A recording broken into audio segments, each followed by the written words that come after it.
lovely sewists, and Happy New Year!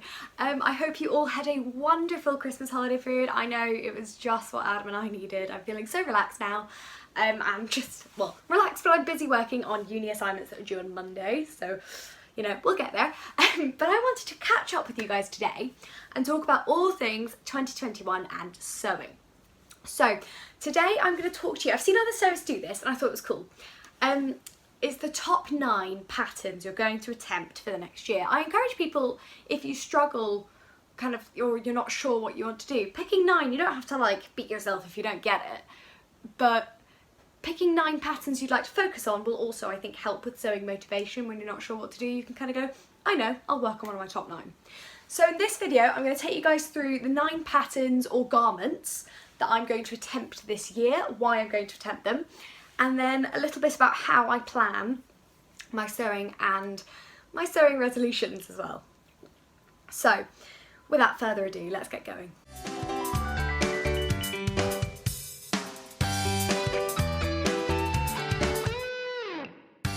I did a little Q&A on my Instagram where I asked people what they wanted to know as I was doing this video, what they wanted to know about how I plan my makes.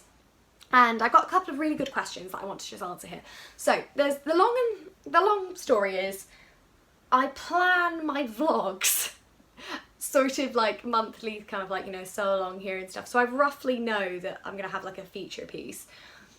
I plan seasonally in terms of what I actually want to make. So for example, I looked at autumn this year and went, I want to make a raincoat because that's like a wax jacket raincoat. That's something I really want to make.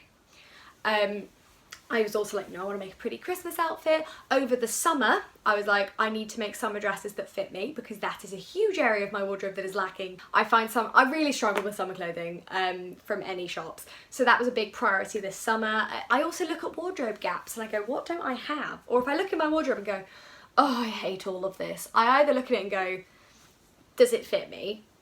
Am I just being ridiculous because I'm staring at my wardrobe? Or is it the case that I genuinely don't like it? Some stuff I haven't worn in a couple of years that I'm just going, you know what?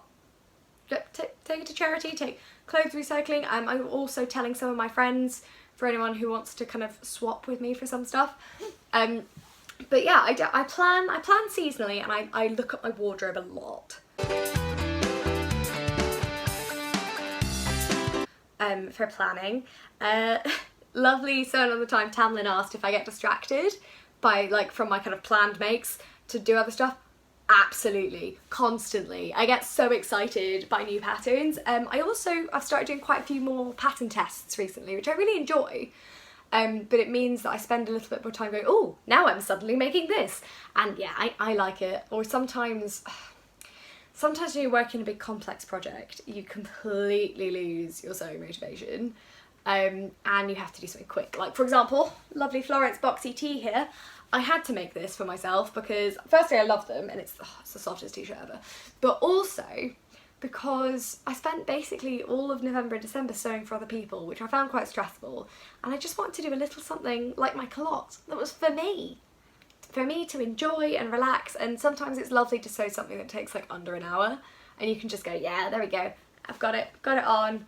That's a win, you know? And I'm a big fan of the quick, easy wins.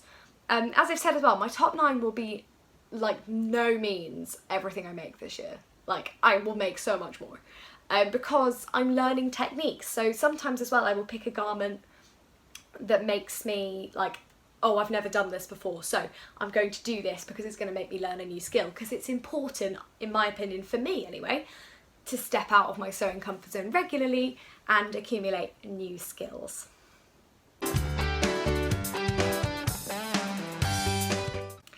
I was also asked if I journal or if I keep a track of anything anywhere. Again, I have a spreadsheet for YouTube. Just every month I sort of sit down and go, what am I making and stuff. But otherwise, no. I have a little project notebook downstairs that literally I do notes in while I'm making stuff, or for example if I'm fitting or, you know, things like that, but I don't like document anything in that way. I do have the blog and I try and blog about one of my makes monthly to sort of reflect on it, But yeah, I don't really, I think I'd like to get in. I actually got a bullet journal this year for Christmas I'm using for fitness stuff, but I'm quite tempted to get another one for sewing because I like it, but also I'm not sure if I need it because I'm quite happy with it all sort of sitting in my head. I don't know, but I don't think I plan as much as you guys potentially think I plan. And I'm also terrible for not having the notions in stock, so as it were, in the house. So sometimes my planning takes a right turn, where the times I actually go, right, I'm gonna make this, are always the times I look at my stash and go, I have no elastic, or I have no interfacing, or on one occasion I have no thread, like just no black thread at all. It was ridiculous. So now I have a lot, so that never happens again. But yeah, I like to be quite freeform and relaxed. Now let's have a chat about patterns. My top 9 patterns for this year have been chosen for a mix of reasons. Some of them are pure selfish self-care sewing, which there is nothing wrong with. Some of them are practical, and some of them are technical stuff I want to be able to do because I won't be buying any new clothes. So there's a good mix, I think. Pattern number 1 is the Tilly and the Buttons Clio Pinafore. Now, if you told me a few years ago I'd want to voluntarily wear a pinafore, I would have been like, what's wrong with you? They used to not be my style, and then I started looking at it and went, actually, I love wearing long sleeve t-shirts and I like wearing skirts, so if I make it, realistically, it's probably going to be black, then I'll be able to wear it all the time and I'll love it. And also, I don't know, I'm feeling a bit more confident with heavier fabrics, so I'm going to give it a go. I'm going to do the mini version because that will look better on me, and I just need to buy the pattern, so that will be one for this year, but it might wait until, like, it might be for autumn this year, but I'll see how I'm feeling. Garment number 2 has got a couple of patterns contending for it, but I would like, as many of you know, I'm a yoga teacher in my spare time between my job and this. Got spare time. I'm a yoga teacher, and so I'm getting an overlocker hopefully for my birthday, so I want to have a go at some yoga leggings, because yoga leggings are extortionately expensive, so if I'm going to pay a lot for them, I'd rather buy really gorgeous fabric and make them myself, because I don't want to pay lots for leggings that are useless. And some of my favourite leggings are now dying, so it's an appropriate time for me to make a few pairs more, but we'll have a go at one, and I'm hoping that will be up there on my overlocker projects for this year. Pattern number 3 is the Leona dress from Tammy Handmade.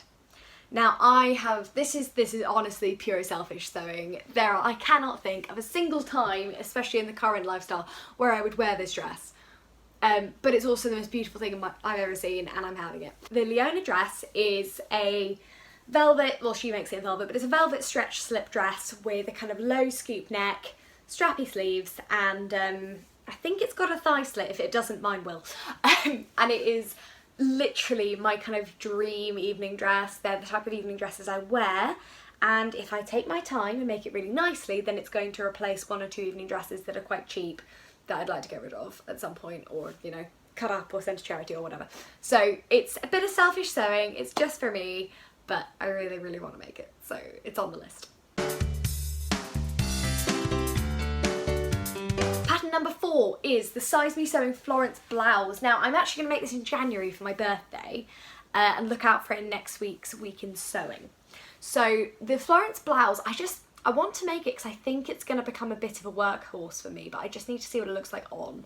It's a raglan sleeve blouse with like long sleeves, and it's got like sheared cuffs, which I like the look of. And I may shape mine a little more, we'll see how it comes up, but I love blouses like that for work, because my issue is that often button-up blouses are really irritating when you have a bigger bust to waist, because they either don't close or you look like a box. Whereas raglan stuff seems to be really flattering and really comfortable, and I have enough room to move my arms about because the sleeves aren't hinged on my boobs, they're coming up there. So yeah, raglan sleeves are like my favourite thing now. So definitely one will be made for my birthday, and I'm sure quite a few more will be made this year. Number 5 is the Closet Core Elodie wrap dress. I adore this wrap dress. Since it came out last summer, I just think it's the most beautiful thing in the world. You can make it long or short. I may make one of each.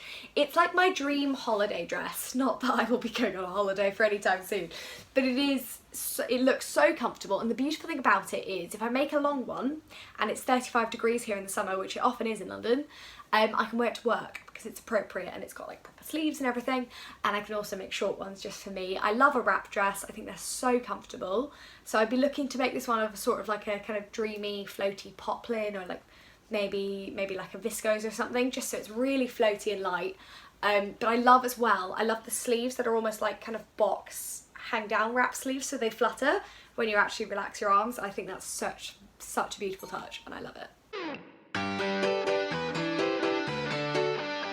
One of my big sort of white whale projects for this year is I'd like to make some Dawn jeans. Now, specifically the Dawn ones because they're made for non-stretch denim, and I happen to have about 3 meters of extremely expensive Liberty's denim downstairs that I'm too scared to sew with. However, I think about halfway through this year I'm going to get fed up because all my jeans are made of stretch denim, and I actually really miss wearing jeans. I think I'm the only person in the world who thinks this. I love tight jeans. I love them. I like the way they look on me. I like tight high-waisted jeans. They're fab. Stretch denim is great sometimes, but sometimes I just want real denim. So that is a big project for me this year, and I don't know when I'll get up the courage to do it, but it's definitely on my top 9 for this year. One of my last ones is I would like to make, and this, I haven't got a pattern in mind for this, so if anyone knows of any, please let me know in the recommendations below. Let me know recommendations in the comments below, words. I need to make myself a blazer for work, like a proper tailored blazer. So again, yeah, that's gonna take some time. But the problem is, it's very similar to other like shirt dresses and things I've made. I've made because I have a need. And my need, personally, is to be able to fit my boobs and waist in the same jacket. That would be great, wouldn't it? So I need to make a fitted, because fitted blazers I like the look of. I want it to be fitted in the waist, kind of probably princess themed maybe, but definitely like pulled in. But I need it to have enough boob room here to sit where a blazer should sit rather than sitting like that.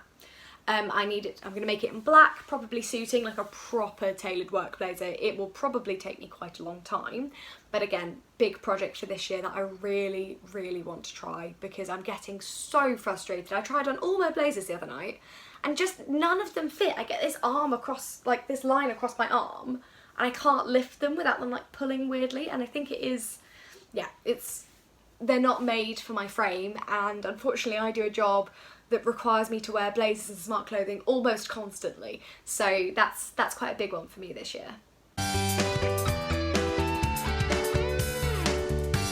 My last 2 patterns on the list are 2 cozy ones, to recognise that I'm going to be spending a lot of time at home, but also to sort of take control of my loungewear a bit and make comfy stuff that fits me. So the 2 patterns are the Tilly and the Buttons Nora, my first one of which I'll be trying in January. I'm really excited, so look out for this later this month. And the other ones are the True Bias Hudson pants, so trackies, and I want to make them out of a sort of, I think probably quite a thick jersey or a French terry, like something with a good amount of structure and like proper ribbing and everything to make them really comfy, but I want them to be stretchy enough to move with me, because the ones I'm wearing right now, which are Tesco's finest from years ago, they're really comfy on the leg, but they ride down quite a lot at the back, so I might try and make my Hudsons a little bit more high-waisted so they sit, but I don't want the fabric to be so light that they stretch, like the waist and everything stretches, because I've got a pair of Hollister ones that's happened to. They were super comfy and tight when I got them, and now they're like so stretched, it's ridiculous. So those are my top 9 for 2021. Let me know in the comments below what you think, like what you're most looking forward to seeing as well. You guys will definitely go on journeys with all of them with me, so let me know in the comments below which ones you're excited to see sew-alongs for. So finally, just to finish off the video, here are my 3 sewing resolutions for 2021. Firstly, I will finish all the edges of my garments, not just when I feel like it. I will actually finish them, because I got into a good habit and then I worked with a fabric that drove me insane when I tried to do my over edge fit, and I sort of stopped, but I really need to go back to doing it because my garments looked so much nicer inside. Resolution 2 is that I will pre-wash all of my fabric even if it's quite stunningly inconvenient to do so. I pre-wash anything that's like 2 meters. But the problem is we have a very small house, and me drying 3 meters of fabric means that the washing basically doesn't then get done for like 2 days because there's no space to put anything else. However, I'm going to plan better, have pre-washing days, and attempt to sort of do it that way because it is really, really important to do. And my final resolution, I almost definitely am not going to stick to, but I'm really going to try, is that I need to use up fabric I have before buying new fabric. Now, that doesn't mean, for example, if I'm going to make my Cleo pinafore, I don't have any corduroy, so I will need to buy some. But for example, if I'm just browsing online, I'm going to try not to just randomly buy fabric without any clue of what I'm going to do with it, because then it backlogs. And again, very, very small house. This may or may not have been hinted to me as a good idea by my partner. So I'm going to have a go at that. Now, I am going to go for a New Year's weekend of walking and uni work, and I will see you guys bright and early on Monday for my week in sewing, which starts next week. Have a wonderful, wonderful year, guys. Happy New Year, and I will see you all very soon. Thank you, as always, for watching. Give this video a like, share, and subscribe if you want to hear more from me, and I will see you very soon.